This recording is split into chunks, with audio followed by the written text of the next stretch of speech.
तो book of Esper के इस एपिसोड की स्टार्टिंग में जो चुकिन चैन होती है वो सबसे कहती है अब हम लोग सिर्फ डबल ड्रैगन मैनर में ही रुकेंगे और कहीं पर भी नहीं रुक सकते। इस समय वो बहुत ज्यादा ही उदास थे, इसीलिए वो लड़कियां भी ज्यादा बहस नहीं करती हैं और मान जाती हैं। वैसे ही एक एक्सप्लोजन होता है और ये एक्सप्लोजन बहुत दूर से हुआ था और ये बहुत ज्यादा ही बड़ा था, मानो कि किसी ने न्यूक्लियर बम गिरा दिया हो। जैसे कि न्यूक्लियर बम गिरने पर चारों तरफ आग फैलने लगती है, एकदम वैसा ही माहौल वहाँ पर था। और बस जो हीट थी वो चारों तरफ फैलती ही जा रही थी और सब चीजों को खाती जा रही थी। और जो वो लड़कियां थी वो लोग उड़ रही थी, लेकिन उनको भी महसूस हो रहा था कि जो वो गर्मी की लहर है वो उनके पास पहुंच रही है और उन्हें जमीन पर ढकेल रही थी। और जब वो लोग आसमान से देखते हैं तो वो पाते हैं कि जो येलिंग का इन्फर्नो था वो हेवेंस तक पहुंच रहा था, मानो नर्क का द्वार हो। और वहाँ पर जितने भी लिविंग बींग्स थे, चाहे इंसान हो जानवर हो कोई भी हो, उसके आसपास कोई भी नहीं बच पाया था। हालांकि ये लड़कियां हजारों मील दूर थीं, लेकिन फिर भी उस इन्फर्नो की चिलचिलाती गर्मी को अपने चेहरे के ऊपर महसूस कर पा रही थी। और जब वो लड़कियां उसे देखती हैं तो वो कहती हैं, भगवान ये क्या हुआ, आखिरकार ये आग कहाँ से आई। और ये डेनर कह रही थी और डेनर दोबारा से कहती है, क्या ये ब्रदर जुओ ने तो नहीं किया। और तभी सूर्यवा चिल्लाते हुए कहती है, डेनर। और ये उसको इसलिए डांट रही थी ताकि चुकिन-चैन को बुरा ना लगे। और फिर तभी जो डेनर थी वो नोटिस करती है चुकिन-चैन को, जो कि फायर की तरफ ही देख रही थी बहुत ज्यादा ही शॉक्ड लुक से, और उसकी आंखों से आंसू बह रहे थे। और फिर तभी चुकिन-चैन चिल्लाते हुए कहती है, जूफैन। और वैसे ही इस चीख के साथ चुकिन-चैन आगे की ओर उड़ गई, बट वैसे ही सूर्यवा ने रोक लिया उसे। और वो कहती है, चुकिन-चैन क्या तुम पागल हो चुकी हो, इतनी भयानक आग में अगर तुम गई तो मर जाओगी। और तभी जो चुकिन-चैन होती है वो कहती है, मुझे कोई फर्क नहीं पड़ता। और बस वो रोते हुए जूफैन का नाम ले रही थी बार बार। इस समय चुकिन-चैन अपना संयम खो चुकी थी और वहाँ जाने के लिए छटपटाने लगी। और तभी सूर्यवा हिम्मत जुटा करके उसकी गर्दन पर वार करती है, जिससे कि चुकिन-चैन बेहोश हो गई। और फिर वैसे ही वो दोनों दूसरे को देखने लगते हैं और फिर वो लोग चुकिन-चैन को देखते हैं जो कि रो रही थी, मतलब अभी भी उसके आंसू बह रहे थे, बट वो अब सो चुकी थी। दिल के दर्द के साथ डेनर को चुकिन-चैन पर दया आई और फिर सूर्यवा से कहती, अब हमें क्या करना चाहिए। सूर्यवा भी कहती, अब हम लोग क्या ही कर सकते हैं, अब हमें चुकिन-चैन को डबल ड्रैगन मैनर में लेके जाना होगा और वहीं पर हम लोग सेफ रह पाएंगे और ये भी सेफ रह पाएगी वहीं पर। और डेनर कहती है, बट जूफैन का क्या। और तभी सूर्यवा उस इन्फर्नो की तरफ देखते हुए कहती है, ये आग बहुत ज्यादा है, हम लोग इसे हैंडल नहीं कर सकते हैं और अब बस हम लोग आशा ही कर सकते हैं कि जूफैन ठीक हो। बट उन्हें भी पता था जो ये डिस्ट्रक्टिव पावर थी इसके आके जूफैन के बचने का भी कोई चांस नहीं था, इसीलिए वो लोग भी अपना अपना सर झुका लेती हैं अफसोस में। और फिर वैसे ही वो दोनों लड़कियां चुकिन-चैन को उठाती हैं और डबल ड्रैगन मैनर की तरफ जाने लगती हैं। और अब यहीं पे सीन कट होता है और अब हमें विंडगेट सिटी में लुवो क्लैन को दिखाया जाता है। देन हमें सोंगर को दिखाया जाता है जो कि सो रही होती है, बट अचानक से जाग जाती है और चिल्लाते हुए कहती है, जूफैन। इस समय सोंगर की आंखें साफ आसमान वाले तारों की तरह चमक रही थी, उसका चेहरा डर से भरा हुआ था। और फिर वैसे ही एक दरवाजे खुलने की आवाज आती है और फिर वैसे ही लुवो जुनाही और लुवो युनचांग अंदर आती हैं। और जो लुवो जुनाही था वो उसके बगल में बैठ गया और सोंगर से पूछता है कि तुम्हें क्या हुआ, तुम पूरी ताकत से क्यों चिल्ला रही हो, तुमने अपनी आवाज से सबको डरा दिया है, आखिर तुम्हें क्या हुआ है। और वैसे ही जो सोंगर होती है वो कहती है, सिस्टर युनचांग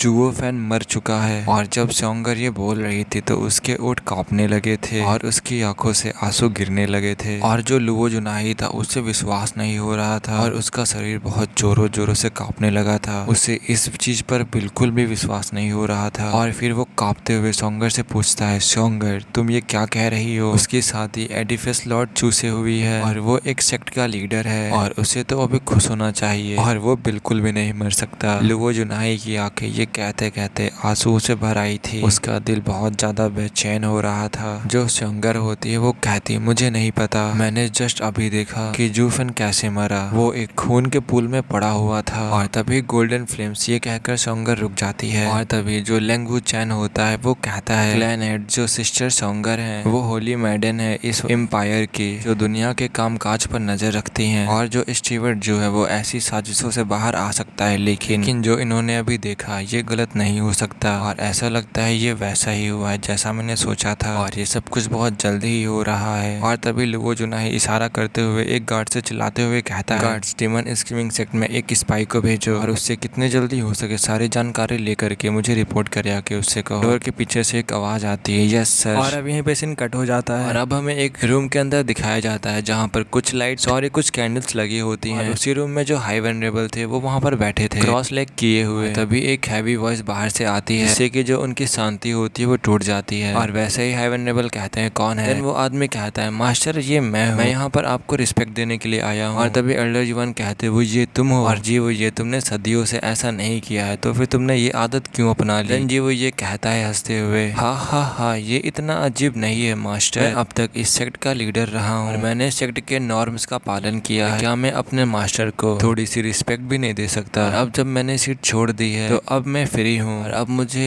उन सभी सालों की अच्छी तरीके से भरपाई करनी चाहिए क्योंकि मैं उन सालों में आपकी रिस्पेक्ट बिल्कुल भी नहीं कर पाया था। एल्डर जुवान को अपने मन में डाउट हो रहा था और वैसे जो जीव ये होता है वो डोर को ओपन करता है और अंदर आ जाता है और वैसे ही वो एल्डर जुवान के सामने 3 बार बैठ करके अपने सर को झुकाता है और फिर एल्डर जुवान से कहता है, मास्टर मैं यहाँ पर आया हूँ आपको रिस्पेक्ट शो करने के लिए एक अच्छे बच्चे की तरह। और तभी जो एल्डर जुवान होते हैं वो कहते हैं, वो ये मुझे पता है तुम यहाँ पर अपने खुद के रीजन के लिए आए हो और तुम मुझे बिल्कुल भी रिस्पेक्ट पे करने के लिए नहीं आए हो। देन जी वो ये कहता है, मास्टर मैं ऐसा कभी भी नहीं करूंगा। तभी एल्डर जुवान कहते हैं, मास्टर अपने स्टूडेंट को जानता है तुम कभी भी ऑनेस्ट नहीं रहे हो। देन जी वो ये कहते हैं, सभी लोग कहते हैं ना जितना ज्यादा बूढ़ा उतना ज्यादा बुद्धिमान, मैं कोई भी चीज मास्टर से नहीं हाइड कर सकता। हाँ मास्टर, मैंने 1 महीने पहले आपके गाइडलाइंस के ऊपर गहराई से विचार किया और अब मैं मास्टर से प्रार्थना करता हूँ कि वो मुझे एक और चांस दे। तभी एल्डर जुवान कहते हैं, तुम अभी भी क्या एक सेक्ट लीडर बनना चाहते हो? तभी जी वो ये कहता है, हाँ एक नेशन बिना किंग के नहीं रह सकता और यही बात एक सेक्ट पर भी लागू होती है। जूफ एंड डबल ड्रैगन मैनर में चला गया है ठीक उसी समय जब वो सेक्ट का लीडर बना था, जिससे कि अभी जो सीट है वो खाली हो चुकी है और अगर जूफन कुछ दिन के लिए जाता तो कोई बात ही नहीं होती, लेकिन वो सेंचुरीज तक वापस नहीं आएगा और सेक्ट के लीडर द्वारा मामलों को ना संभाले जाने पर ठीक से तब सेक्ट एक मेस बन जाएगा। तभी एल्डर जुवान कहता है, कोई दिक्कत की बात नहीं है, मैं हूँ और उसके अलावा जो वेनरेबल्स हैं वो भी इस पर अच्छे से काम करेंगे, सेक्ट की मदद करेंगे। तभी जी वो ये कहता है, मास्टर आप एक हाई वेनरेबल हो, आप एक सेक्ट लीडर की जगह सेक्ट को लीड कर रहे हो जिससे कि बैड र्यूमर्स बनेंगे और सभी लोग कहेंगे कि जो हाई वेनरेबल है उन्होंने सेक्ट के एशियंट रूल्स को तोड़ दिया है, जिससे कि सभी लोग कहेंगे सेक्ट के सारे मामले मैटर्स वगैरह आप ही संभाल रहे हो और इसका मतलब ये होगा कि आप ही सीट के हकदार हो। तो ऐसे ही सभी लोग रूमर्स बनाने लगेंगे। तभी एल्डर जुवान कहते हैं, कौन ऐसे गॉसिप को लाएगा? और तभी जीव ये कहता है, मैं कभी भी ये सोचने की कोशिश नहीं कर सकता है कि जो मेरे मास्टर है वो क्या सोच सकते हैं, लेकिन जो दूसरे लोग हैं वो जरूर ही आपके नाम को बर्बाद करेंगे, खासकर वो वेनरेबल्स लोग जो केवल प्लान्स बनाया करते हैं और एक दूसरे से लड़ते रहते हैं। और भले ही वो अभी आपकी सारी बातों को मान रहे हो, लेकिन जब उनकी पावर बढ़ेगी तो तब वो मैटर्स को अपने हाथों में ले लेंगे और जब आप एक वेनरेबल के रूप में सेक्ट के मैटर्स को संभाल सकते हैं तो क्या वो नहीं कर सकते? और इसीलिए एशियंट्स रूल है और ये सब कुछ सिर्फ सेक्ट लीडर ही लीड कर सकता है, नहीं तो ये लोगों के दिलों को प्रभावित करेगा और आपदा को आमंत्रित करेगा। तभी जो हाई वेनरेबल होते हैं वो चिल्लाते हुए कहते हैं, कौन सेक्ट लीडर के अधिकार को पार करने की योजना बनाएगा? दोबारा से एल्डर जुवान खड़े हो जाते हैं और चिल्लाते हुए कहते हैं, मैं एक खुला आदमी हूँ और अगले कुछ सालों तक जू फैन की जगह पर केवल सेक्ट्स के मैटर्स को संभालूंगा और जब वो वापस आ जाएगा तो तब वो सेक्ट लीडर के रूप में अपना कर्तव्य निभाएगा। और अब जीवुये के जो एक्सप्रेशन है वो और भी ज्यादा डार्क होने लगे थे और उन्हीं डार्क एक्सप्रेशन के साथ कहता है जीवुये, मास्टर आप बहुत ज्यादा ही हार्टलेस हैं और उसका वेट करने से अच्छा है कि तब तक मुझे लीड करने दे उसकी जगह पर, और इसीलिए मुझे आप एक चांस दीजिए और मैं आपसे प्रॉमिस करता हूँ कि इन कुछ सालों में बस मैं पब्लिक के ओपिनियन देखूंगा और जब वो वापस आएगा तो तब कोई भी उसे फॉलो नहीं करेगा, तब सबको पता चलेगा कि यहाँ का असली सेक्ट लीडर कौन है, वो जीवुये है। तभी एल्डर जुवान कहते हैं, जीवुये मैं देख रहा हूँ जो मैंने तुमसे एक बार कहा था तुमने उस पर एक बार भी विचार नहीं किया है, और जो पब्लिक ओपिनियन है वो सिर्फ एक तरीका है जबकि जो मायने रखता है वो है बुद्धि, और यही वो चीज है जिससे कि लोग आपको फॉलो करने के लिए आपसे प्रेरित होंगे और इसके बिना तुम कभी भी उनके दिलों में कब्जा नहीं कर सकते, लेकिन बाद में वो जल्द ही बिखर जाएंगे अगर वो साथ आ भी जाते हैं तब भी। और जब तुम डाउ का अर्थ समझ जाओगे तो तब तुम अपना रास्ता पालोगे, तब हम सेक्ट लीडर के पद के बारे में बात कर सकते हैं। गहरी सांस लेते हुए ठंडी आंखों से एल्डर जुवान को देखते हुए कहता है, आपने अपनी मुट्ठियां पकड़ ली है दाऊ दाऊ दाऊ कह करके, मास्टर आप सिर्फ अस्पष्ट हो रहे हो और ऐसी अनरियल चीजों को कौन ही समझ सकता है और आप बस इसका यूज कर रहे हो मुझे स्टॉप करने के के लिए आप मुझे सिख लीडर बनने से रोक रहे हो। और इस टाइम पर एल्डर जुआन ये सारी बातें सुनकर बहुत ज्यादा ही डिसअपॉइंटेड थे। और फिर तभी जो जीवो ये होता है वो एल्डर जुआन से कहता है, मास्टर आप मुझे यहाँ से निकालने की कोशिश कर रहे हो और मैं यहाँ पर बहुत ज्यादा ही कोशिश कर रहा हूँ, लेकिन आप ये कह करके जो जीवो ये होता है वो बहुत ज्यादा टेंस्ड हो जाता है। वैसे ही जो उसकी मुट्ठी होती है वो चमकने लगती है और फिर उसकी आंखों में एक खून की प्यास दिखाई देती है। तभी वो अपने हाथों से एक पंजा बनाता है और वैसे ही उसी पंजे से एल्डर जुआन की कमर पर वार कर दिया। High profound rank martial art flood dragon claw, इस स्किल का यूज किया था जीवोये ने एल्डर जुआन पर अटैक करने के लिए। और ये वाला एपिसोड यहीं पे खत्म होता है। गाइस एक इम्पोर्टेंट अनाउंसमेंट है, इससे जो बुक ऑफ एस्पर की वीडियोस होंगी वो डेली सुबह 7-8 बजे तक आ जाएंगे और रात को वीडियोस नहीं आएंगे, क्योंकि उधर मुझे रात को जल्दी आना पड़ता है लाइब्रेरी से वीडियो बनाने के लिए। तो इसीलिए कल से मैं 9-9:30 बजे वहाँ से आऊँगा, तो आते आते मुझे 10 बज जाएगा यहाँ और फिर वीडियो बनाते बनाते कम से कम 11-12